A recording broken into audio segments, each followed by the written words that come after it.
That's exactly it. And, for me, I ended up in a really dark storm at that Mm, time. And I had to try to figure my way out, and I had to relearn myself. I had to get to know myself again, because snowboarding had become my identity. And when yeah. snowboarding was taken away, I just felt like everything had been stripped from me. My identity was gone. I felt like, I was just standing there naked and I didn't know who I was anymore.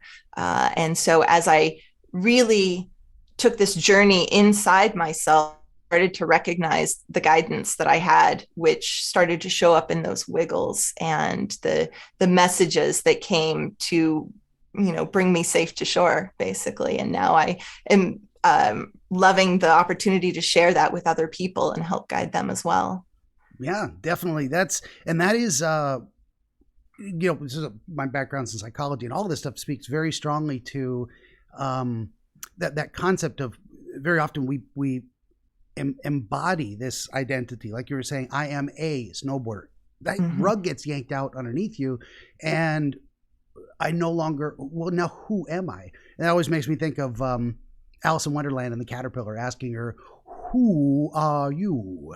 And she's just completely, it's like a Zen koan moment. Her brain stops. She's like, I don't know how to answer that question. I'm me. Am I what am I? Yeah. We get thrown into Yeah. those situations, and yeah, Yeah. struggling out often gives us that purpose we're looking for. And I think a lot of people rely on their roles, the roles that they assume in life for those identities. And Yeah. so if you ask somebody who they are, they'll tell you they're, a wife, a mother, a daughter, and it's always who they are in relation to other people. But if you strip a person of those roles, which is kind of a painful experience for them, and then ask them, who are you? A lot of people don't actually know.